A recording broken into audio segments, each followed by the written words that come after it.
COVID-19 has prompted more and more Minnesotans to get outdoors. This week, I spoke with Sarah Strommen, the Commissioner of the Department of Natural Resources, about the state of Minnesota's resources. I began by asking her if we're in danger of loving our state parks too much. We have definitely seen Minnesotans head outdoors during the pandemic. In some of our parks and some of our trails, we've seen visitor use increase anywhere from 60 to nearly 200%. So lots of people getting outside, and that's a good thing. We want Minnesotans outside. We want them enjoying our parks. It's good for us. You know, it helps keep us healthy. But certainly there have been times where we've had issues with too many people, particularly our parking lots have been full. And at those times we have suggested to people that if you get to a state park and the parking lot is full, that's probably a sign that the park is about at its capacity. And so maybe try somewhere else. We've suggested that people plan to go at lesser used times. And then, you know, reminding people to pack out their trash too, take home what you bring in, or make sure it gets in a trash receptacle, those kinds of things.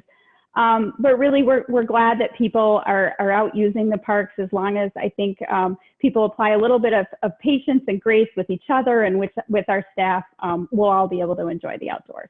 Now, leaf peeping season has begun in Minnesota. The DNR has a great fall color finder app that you can, you can go to the website. You can also sign up for updates in your email.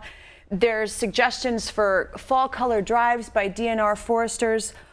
What else can people do to get out in nature this fall? Yeah, fall is one of Minnesota's best seasons. Maybe I'm biased, but for me it is. I mean, the fall color tours are great. I know they're brilliant. People have been sending me photos. I haven't quite been up north yet. The maples even in my yard here are starting to turn. But there's so many things to do in the fall. You know, hiking along one of the trails that we have in Minnesota, whether it's your local trail or a state trail.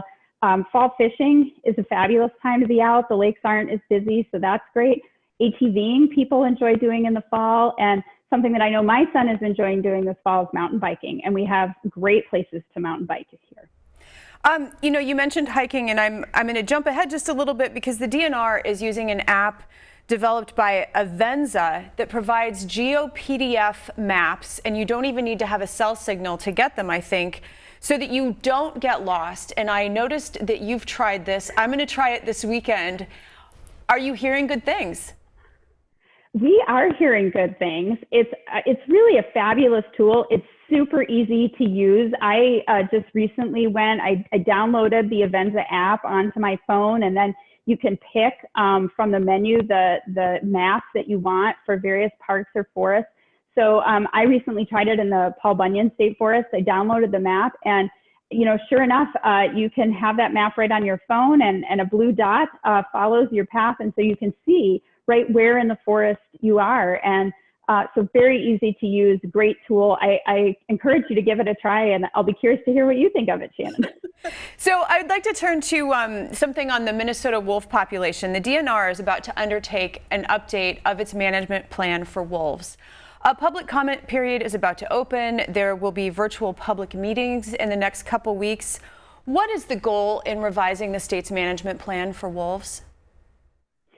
Yeah, well, really the goal for revising the management plan is to have a plan that reflects the current context that we're in today. The current plan that we operate under was done in 2001. So really, it's quite dated now. The wolf population in Minnesota has changed. People's experience with wolves and how they view Minnesota wolves has changed.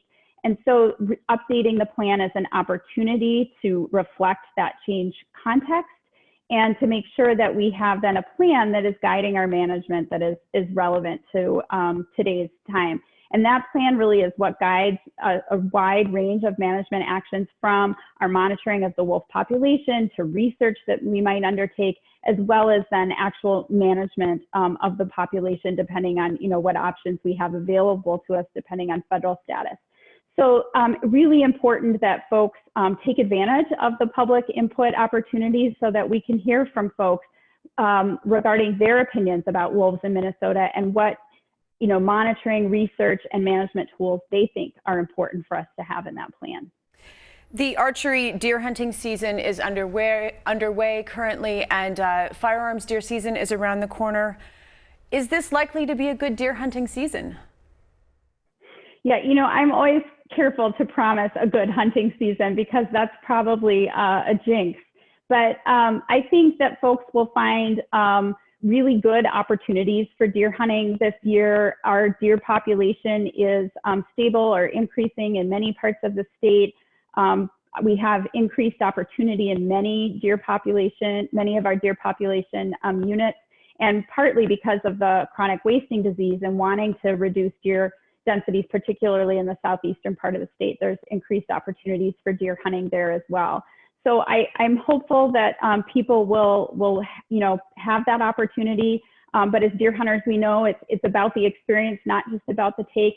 And we are expecting that deer hunting participation may be up this year as well, like we're seeing with park use and fishing license sales and those kinds of things. Already we're seeing an uptick in our sales of archery licenses. So there may be a few more people out in the woods come firearm season, but that's a good thing too, that people are getting out and taking advantage of that opportunity.